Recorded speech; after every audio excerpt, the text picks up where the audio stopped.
Boa noite a todos. Vamos aproveitar, fechar os nossos olhos um minutinho. E ainda, sob as ondas, as vibrações desta canção, tão melodiosa, tão cheia de luz, de amor e de paz e de esperança. Respiremos profundamente e mentalizemos o nosso Mestre amado Jesus, de braços abertos, derramando sobre o nosso planeta Terra camadas e camadas de luz. E esta luz que nos envolve a todos no nosso planeta, rogamos a vós, Senhor, a tua misericórdia. Rogamos a vós acalmar os nossos corações. Rogamos a vós, Senhor, por todos os nossos irmãos, encarnados e desencarnados. Aos nossos irmãos que neste momento passam por aflições, aos nossos irmãos que desencarnaram via resgate coletivo, por fenômenos naturais da natureza. Abençoa, Senhor, e acolhe esses nossos irmãos. Abençoa todos os que ficam na provação, da saudade, da tristeza. Que a vossa luz, o vosso amor, inunde os nossos corações, as nossas mentes, de amor, muita esperança e fé. Assim seja. E assim, Senhor, nós vamos ver qual a lição desta noite aqui para a gente, no Evangelho de Jesus. Capítulo 12, amai os vossos inimigos. Instruções Instruções dos Espíritos à vingança, no item 9. A vingança é um dos últimos remanescentes dos costumes bárbaros que tendem a desaparecer dentre os homens. É, como o duelo, um dos derradeiros vestígios dos hábitos selvagens sob cujos guantes se debatia a humanidade no começo da era cristã. Razão porque a vingança constitui indício certo do estado de atraso dos homens que a ela se dão e dos espíritos que ainda as inspirem. Portanto, meus amigos, nunca esse sentimento deve vibrar o coração de quem quer que se diga e proclame espírita. Vingar-se é, bem o sabeis, tão contrário àquela prescrição do Cristo: perdoai aos vossos inimigos, que aquele que se nega a perdoar não somente não é espírita, como também não é cristão. Então, meus amigos, essa mensagem, por acaso, dessa noite, luz e paz a todos no coração. Capítulo 12, item 9. Boa noite, obrigada. Obrigada, Luísa. Nossa equipe espiritual é realmente danada, né? Acho que a Adson deve estar pensando assim, nossa, e foi por acaso mesmo que ela abriu, porque já foi um preâmbulo, né, Adson, para a sua palestra. É por isso que eu boto aqui assim, olha, para todo mundo ver que foi um acaso. Isso eu estou dizendo que a nossa equipe é danadinha. Então, hoje nós boa palestra, boa noite. Nós vamos continuar ainda nesse mês de fevereiro com o livro Nosso Lar. E Adson Macedo vai falar para a gente sobre um capítulo do livro intitulado Vampiro. Adson, o microfone é seu, você tem até as 20h50, às 20h45 eu aviso que faltam 5 minutos. Muito obrigada por estar aqui com a gente. Estão me ouvindo bem? Sim. Eu que agradeço a gentileza, me sinto reconhecido por fazer parte dessa egrégora. Estar com os amigos é sempre um presente. Então, conforme o convite, nós vamos fazer assim um bate-papo, na verdade, não é?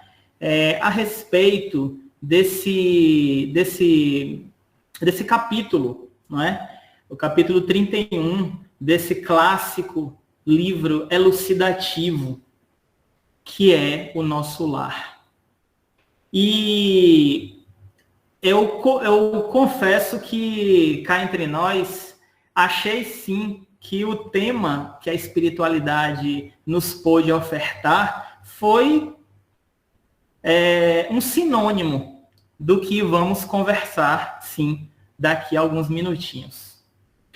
Então, meus amigos, para iniciar a nossa conversa, eu vou fazer uma rápida introdução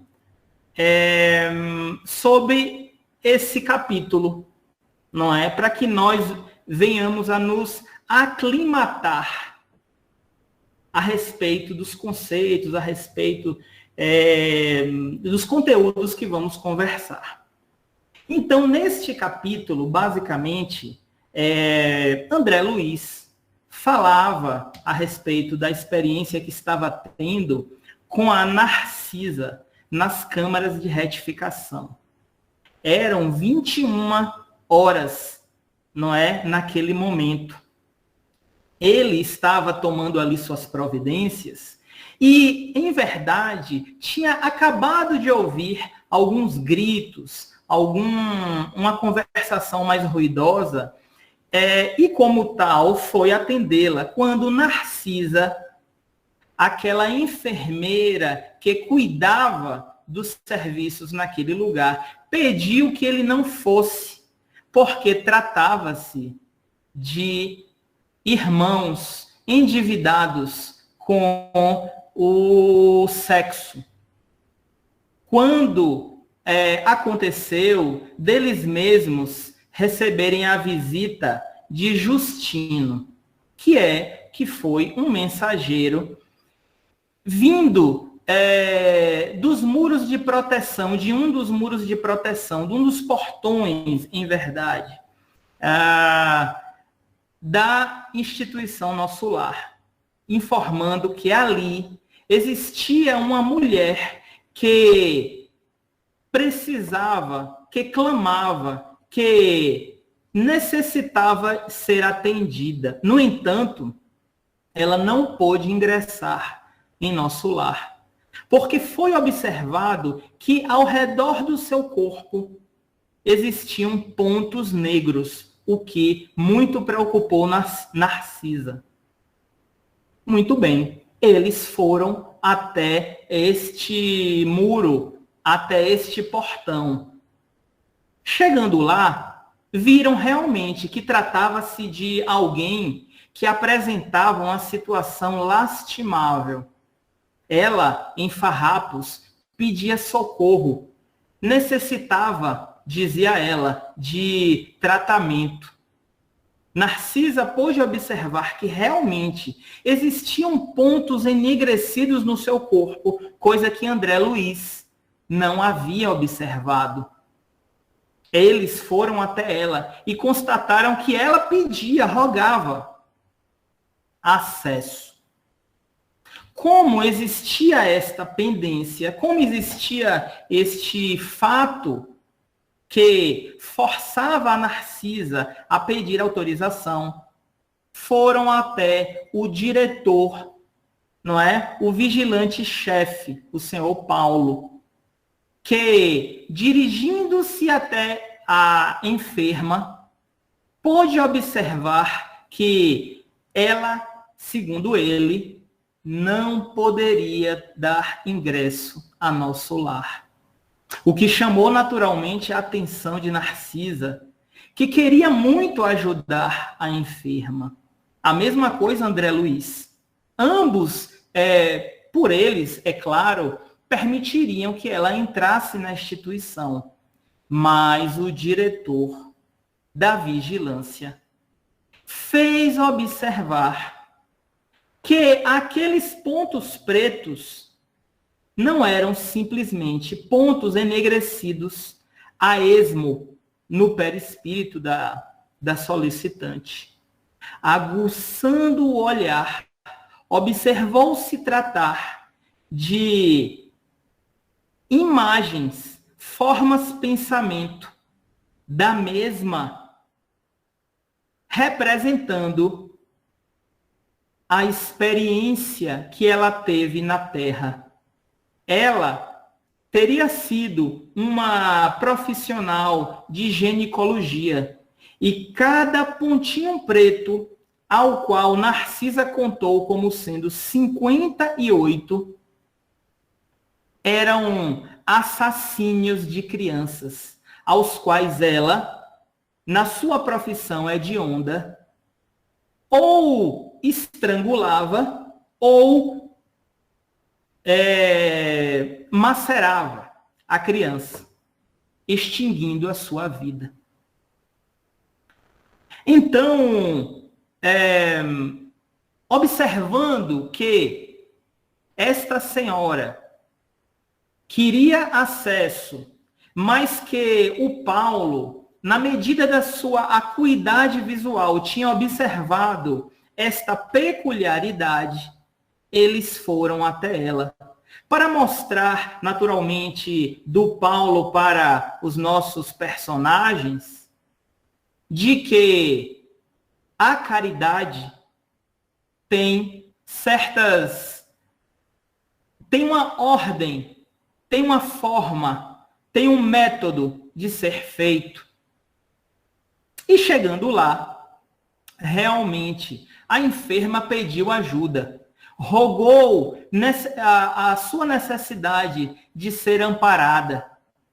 Mas o senhor Paulo, observando a mente, lendo aqueles caracteres que mostravam que ela não havia se arrependido, não havia sentido em seu coração a necessidade de reparar semelhantes atos, perguntou: a senhora quer dar entrada à nossa instituição?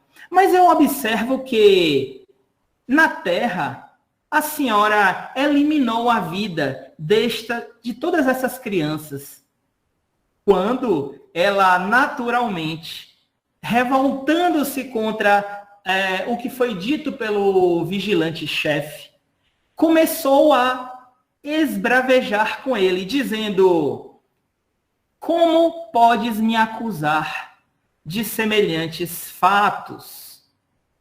Eu fui uma mulher casta e boa na terra, prestei serviços importantes. Quero aqui com os senhores simplesmente granjear o céu de que me prometeram. Aqui não estou lhe pedindo nada. E voltou, então, o vigilante à carga. A senhora não se sente arrependida por semelhantes fatos? Por acaso, não haveria de dar a oportunidade àqueles infantes de também, como nós, termos a luta que Deus permitiu? E ela novamente esbravejava: canalha, não me vem aqui julgar-me. Eu fui uma pessoa boa. E vocês querem saber? Eu não quero pedir nada a vocês. Vim aqui atrás do céu de que, como disse, me prometeram. E retirou-se. O senhor Paulo, observando por alguns minutos a saída daquele ser necessitado.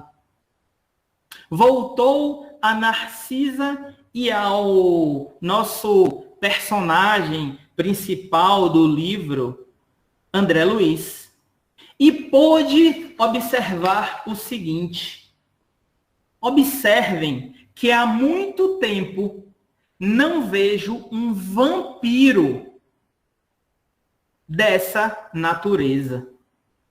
Observem o perfil. É uma criminosa, mas declara-se inocente. É profundamente má, mas afirma ser boa e pura. Sofre a sua desesperação, mas alega, como disse, tranquilidade. Criou em sua mente um inferno, mas diz estar procurando o céu.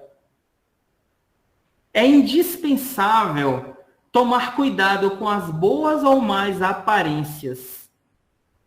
E finaliza: naturalmente, a infeliz será atendida a lures quando sentir o arrependimento de que todos nós, como pessoas comuns, precisamos sentir para mudar.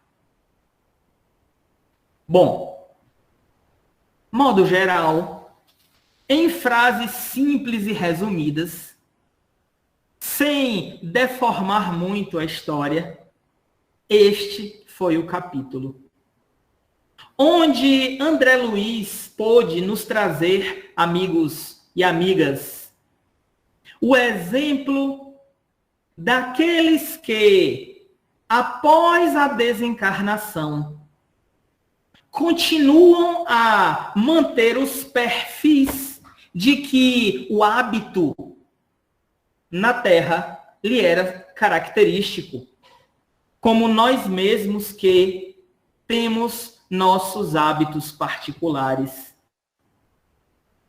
Então, para que possamos desenvolver, baseado nesse capítulo de Nosso Lar, a nossa conversa, vamos nos lembrar de alguns conceitos que seriam importantes, que podemos pautar o desenvolvimento daquilo que vamos discutir daqui a alguns minutinhos.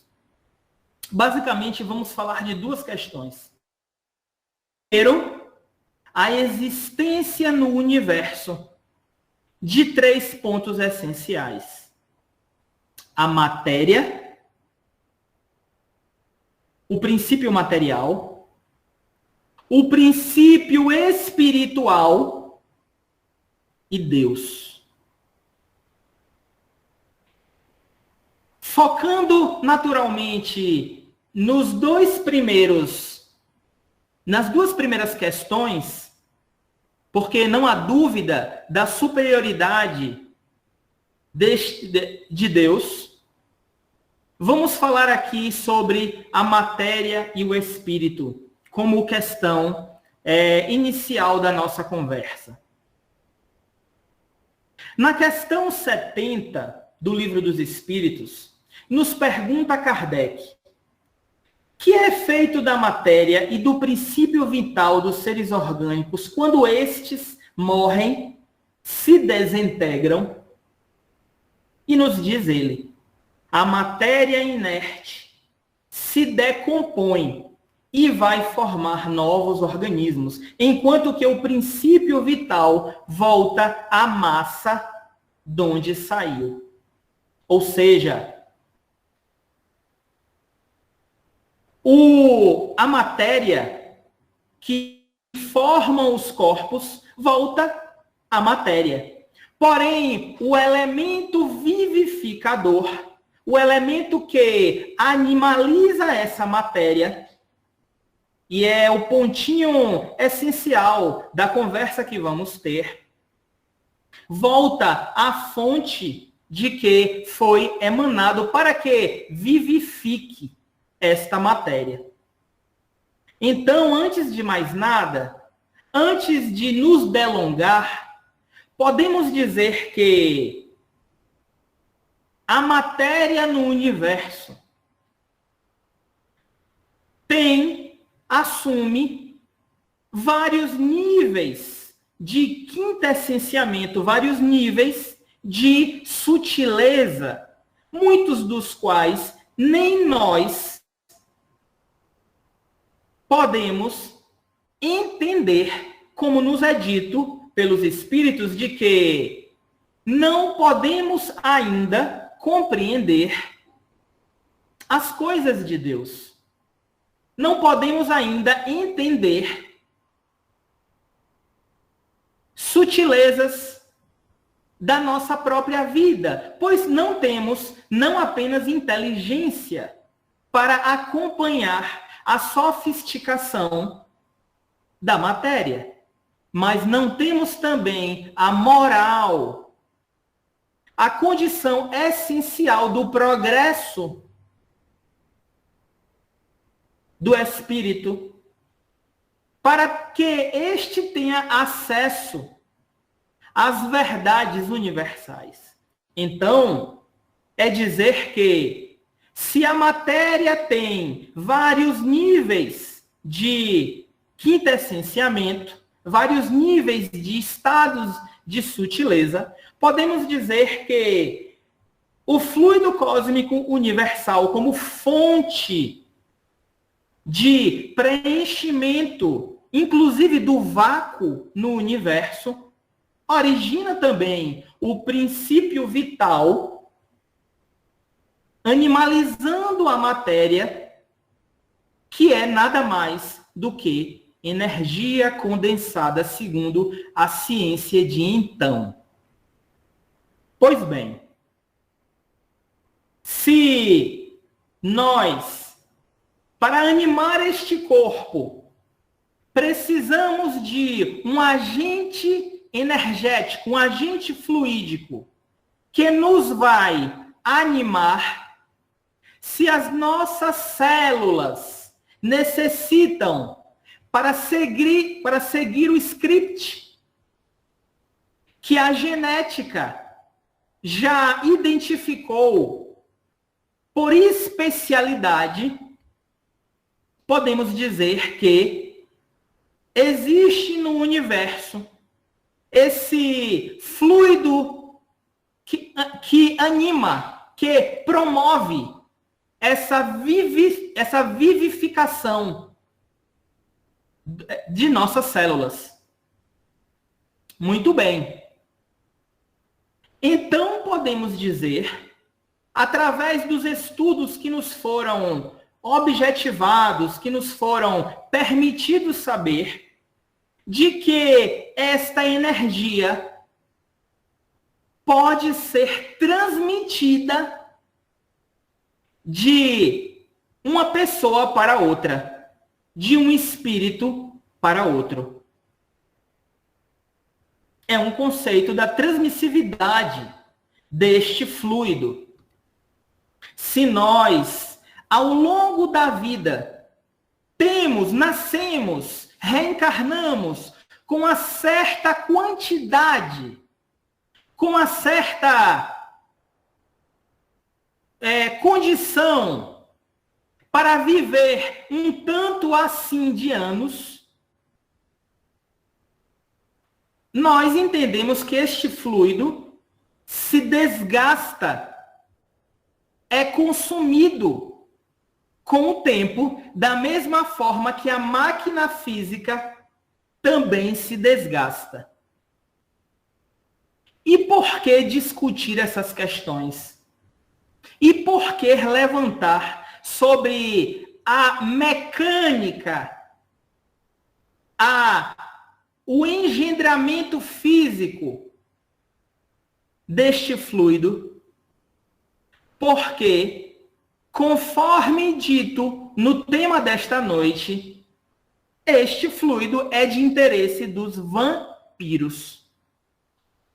Ou nós mesmos nunca ouvimos falar de que a criatura, quando comete o ato equivocado de suicidar-se, por exemplo, existe em suas células espirituais, vamos dizer assim, no seu perispírito, certa quantidade, certo tanto, como dizem no Brasil, deste fluido que muitas vezes é de interesse destes vampiros, destas entidades que buscam essas energias para se vivificar, vamos dizer assim. Então, amigos, da mesma forma que pelo passe, ao impor as mãos, nós transmitimos ao outro certa quantidade de fluido, também podemos desgastá-lo com o tempo ou perdê-lo para entidades que, se aproximando de nós no campo mental, vão sugar, vão alimentar-se de nós mesmos.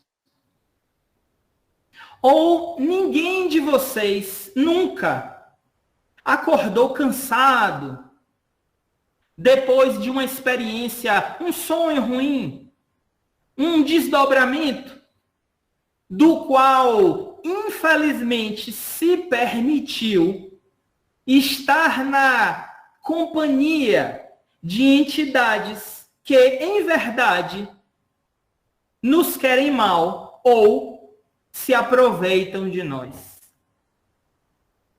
E Deus permite. Para que, suportando essa experiência danosa para nós mesmos, possamos aprender. E, falando sobre energia e matéria, temos aqui na questão 459, por exemplo, já que entramos na questão do intercâmbio entre os nossos irmãos e nós, nos pergunta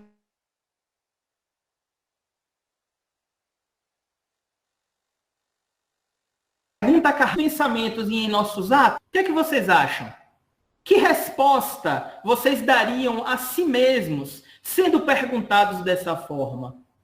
E Kardec, naquela clássica resposta de que sabemos de cor praticamente, ele nos diz, muito mais do que imaginais.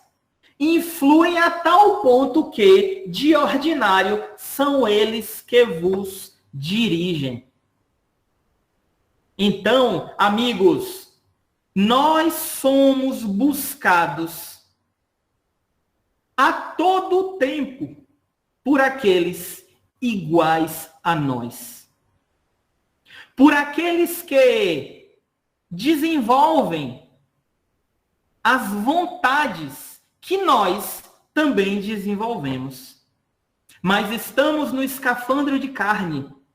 E a nossa cara, a nossa face impede que possamos, neste mundo material, mostrar os nossos verdadeiros interesses para o outro que também está encarnado, mas não para os espíritos.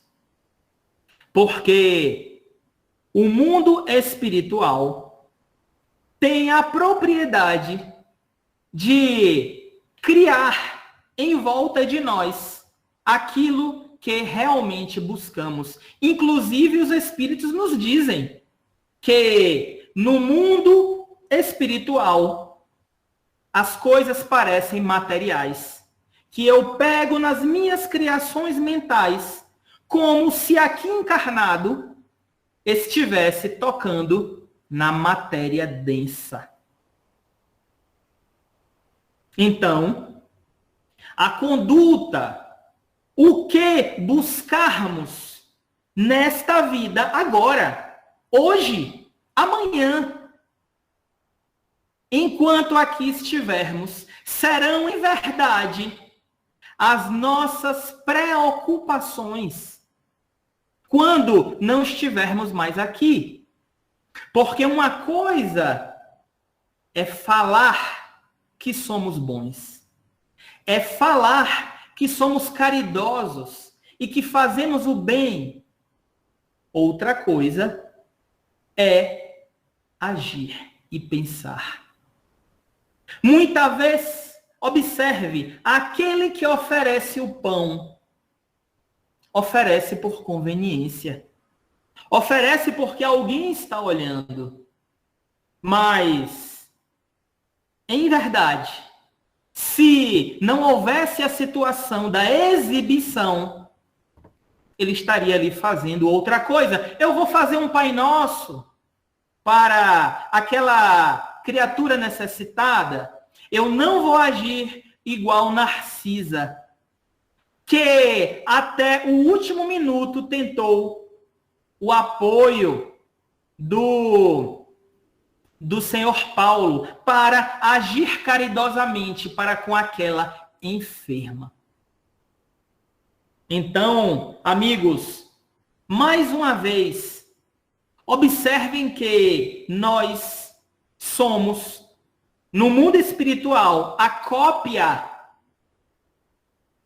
a repetição das nossas verdadeiras vontades. E isso acontece de uma forma tão profunda que há espíritos, como, por exemplo, Tomás de Torquemada, que, através do que Vanderlei Oliveira, pelo Espírito Maria Modesta Cravo, no livro Dragões, pôde nos mostrar que, desde o século XV, ainda busca os mesmos princípios de dor que ainda demonstrava e buscava naquela época. Chegando ao ponto de, numa reunião mediúnica, o senhor Inácio Ferreira, perguntando para ele sobre a sua transformação, sobre se ele realmente acreditava de que Jesus se prestaria a submeter-se a tantos princípios equivocados, ele, 6 séculos depois, ou melhor, 5, porque o livro foi escrito em 1900, foi ditado em 1950, falava para o Inácio: o senhor tem dúvidas de que para chegar a Jesus precisamos viajar outras constelações? De que a pluralidade dos mundos é uma realidade e que nós da Terra não temos acesso aos píncaros de consciência onde Jesus está? O que você acha do processo de expurgo? Todos nós, inclusive eu, senhor Inácio, viemos, melhor dizendo, destes orbes distantes, de que hoje temos notícia. Então, dizia o senhor Inácio, você se considera um espírita, senhor Tomás? Claro que sim, dizia este espírito. Quem são os verdadeiros espíritas, senão os Abade Dominicanes? Já mudou o nome. 5 séculos, meus amigos, buscando o mal, sem transformar-se. Mas observe que algo mudou. Ele adaptou o seu discurso. Perceberam? Em vez de falar da Igreja Católica, em vez de falar dos princípios da Inquisição do século XV, ele agora fala sobre reencarnação. Ele agora fala sobre ser ou não ser espírita, como se isso fosse algo essencial. Mais uma vez, observem a sutileza daqueles que querem, muitas vezes, nos enganar, falando de uma forma que seja, vamos dizer, suave aos nossos ouvidos. Então, não adianta apenas nos identificar com o exterior. Como dizia Jesus, a forma exterior. O que importa, em verdade, para que nos afastemos daquelas experiências que podem nos confundir, é buscar a essência, que é a caridade. O amor àqueles que necessitam, em verdade, não apenas falar, mas agir. Ou não são as obras que mostram, que identificam o trabalho da verdadeira caridade.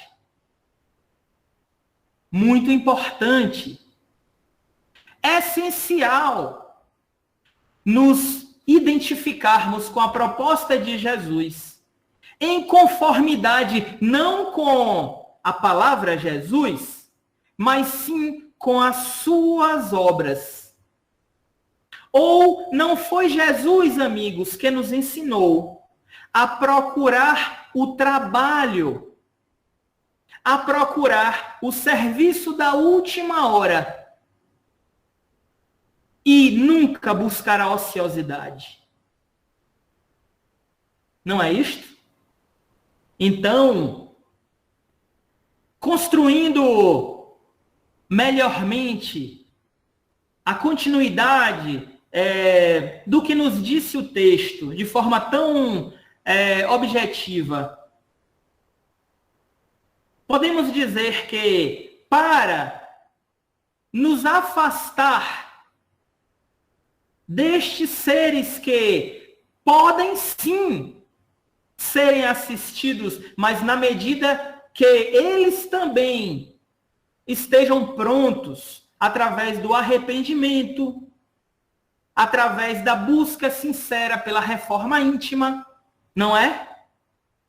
Então, para que nós não sejamos vítimas de nós mesmos, dando espaço para que estas entidades nos procurem, nos seduzam, com a forma de que muitas vezes não temos a capacidade de identificar a diferença do joio para o trigo, façamos como Abigail, explicando para o seu noivo Paulo de Tarso no deserto o que ele deveria fazer para livrar-se do mal. Ela disse: Paulo, ama. Lembram, amigos, de Paulo e Estevão? No excelente livro Paulo e Estevão? Ela disse: ama. E não foi esta a proposta que Jesus nos veio ensinar? Como resistir? Como podem resistir estes espíritos vingadores, como a nossa amiga Luísa começou a doutrinária da noite falando sobre a vingança? Como pode este espírito vingativo resistir a um sentimento verdadeiro como o amor? Essa é a nossa profilática e o nosso medicamento.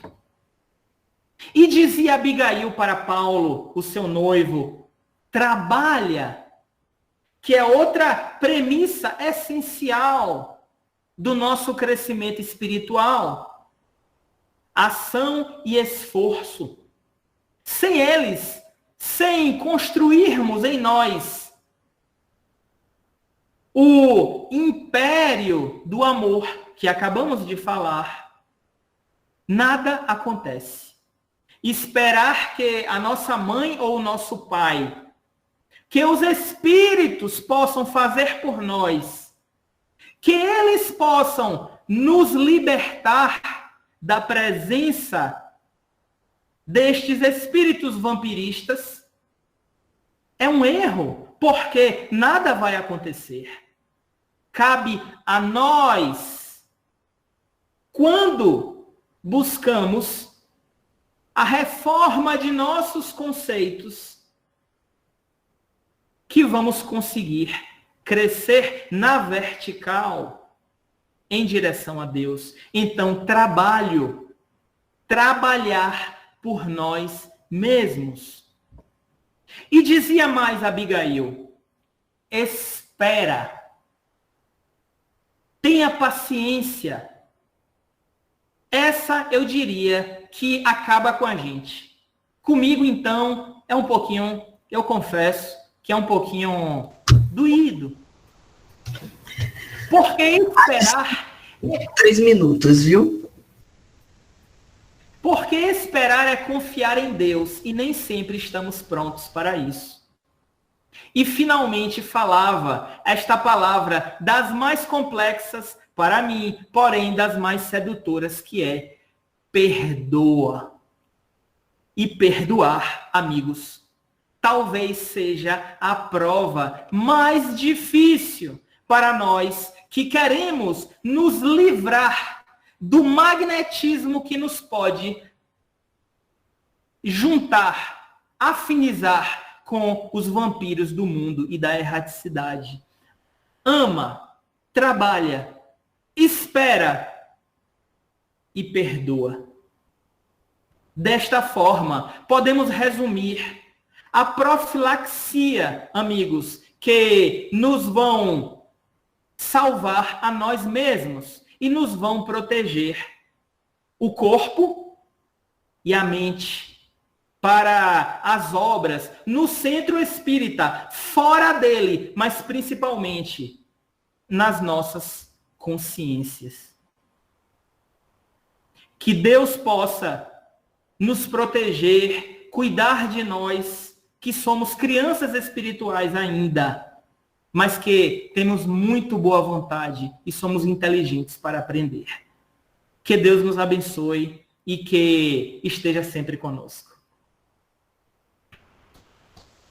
Obrigada, Adson. Muito boa sua palestra e vem realmente falando para todos nós o que André Luiz sempre traz, né? Que é o nosso pensamento, cuidar do nosso corpo mental, cuidar da nossa mente é fundamental e nos reformar, não é mesmo, Adson? Muito bem, é isso mesmo. Muito obrigada. Nós temos 1 minutinho ainda para perguntas. Se alguém tiver alguma pergunta, pode mandar aqui pelo chat. Mas se ninguém tiver, nós... Eu não tenho pergunta não, Tequia. Eu tenho sugestão que as pessoas busquem aqueles que ainda não assistiram o filme Nosso Lar, ou que ainda não leram o livro, para fazer isso, porque é muito interessante. Vai enriquecer bastante assistir às palestras, tendo lido o livro ou assistido o filme, porque é uma sequência, né? Cada palestra é uma sequência. Hoje de manhã mesmo, Graciela falou sobre Francisco, e foi muito bonito, entendeu? Eu estive de manhã no centro e ela falou sobre Francisco. Então, é uma sequência que precisa ser observada todos os passos do livro, para a pessoa entender melhor. Porque assistindo, por exemplo, essa que a Adson fez agora, não se lembrando das outras que já passaram, fica mais difícil de entender o tema, não é verdade? E isso é importante mesmo, viu, Mari? Muito obrigada por essa sugestão, e a sugestão para todos mesmo. Tem na Netflix, tem na própria internet, no YouTube, você pode também acessar o Nosso Lar. Obrigada, Adson. Obrigada, Mari. Vamos passar, então, para nossos minutos finais. Zete voltou das férias. Bem-vinda. Boa noite. Boa noite para você. Boa noite a todos. Descansando um pouco. Na verdade, nem descansa, porque continua estudando, né? Descansa um pouquinho o físico, mas a mente tem que estar trabalhando todos os dias, senão a gente se perde, né? Sim. Foi muito bom, graças a Deus estamos de volta. Gratidão a Adson pelos aprendizados, né? Pelo que trouxe para nós. É enriquecedor sempre. Esse livro é maravilhoso. Aliás, todas as obras de André Luiz, a gente precisa estar sempre estudando, né? Nós já estudamos, né? Já estudamos lá na casa e outros continuam estudando e a gente precisa estar sempre relembrando, né? Porque cada vez que a gente lê, a gente aprofunda mais e traz para a nossa consciência isso aí. Então vamos lá, vamos fazer a meditação. Hoje eu gostaria de fazer a meditação para a Turquia e para a Síria, certo? Então hoje vamos fazer. É importante porque a espiritualidade está tendo bastante trabalho para fazer os resgates, para poder recolher os espíritos que estão lá, para levar para os pontos de socorro. E aí vamos dar nossa contribuição, né, através do nosso coração. Então, vou botar uma musiquinha aqui para ajudar a nossa concentração.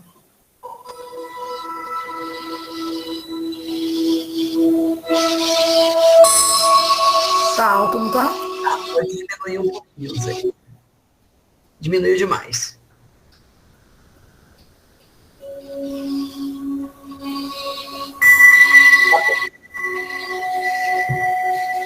Então vamos fechar os nossos olhos, aquietando o nosso corpo, nos colocando numa posição bem confortável, acalmando os nossos pensamentos, deixando a nossa respiração tranquila. Vamos fazendo 3 respirações e expirações para manter um fluxo de paz em todos os nossos corpos. Vamos trazendo ao centro do nosso coração um ponto de luz. E hoje o ponto de luz é verde. Vamos deixar irradiando esta chama verde como um manto de luz verde sobre a Turquia e a Síria. Vamos visualizando como um grande manto, tomando toda a região atingida pelo terremoto. Vamos visualizando que este manto agora se transforma num grande chuveiro e as gotas de luz verde esmeralda da cura começam a se espalhar de forma crescente, brilhante. Vamos permanecendo, levando esta energia de cura. Vamos lembrando dos seres de luz que lá se encontram neste momento, acolhendo e recolhendo os nossos irmãos desencarnados e os irmãos que estão acolhendo os encarnados. Vamos visualizando esta energia se espalhando, irradiando. Vamos também irradiando para todo o nosso planeta Terra.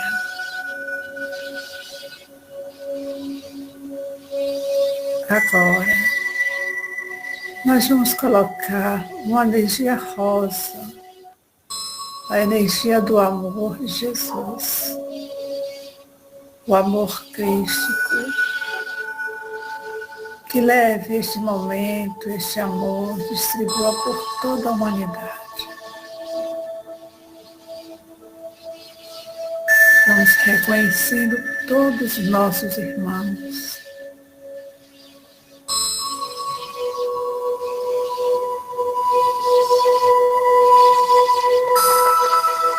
E uma camada intensa de luz rosa. Nós vamos espalhando para todos os nossos familiares, a nossa casa, os nossos amigos e parentes. Sentindo essa calma, essa tranquilidade. Nós vamos agradecendo ao nosso Pai Celestial, Senhor da vida, pela oportunidade que tivemos esta noite, do aprendizado, do conhecimento, desses instantes de amor e de cura para todo o nosso planeta Terra. Abençoe cada um que aqui esteja nesta doutrinária.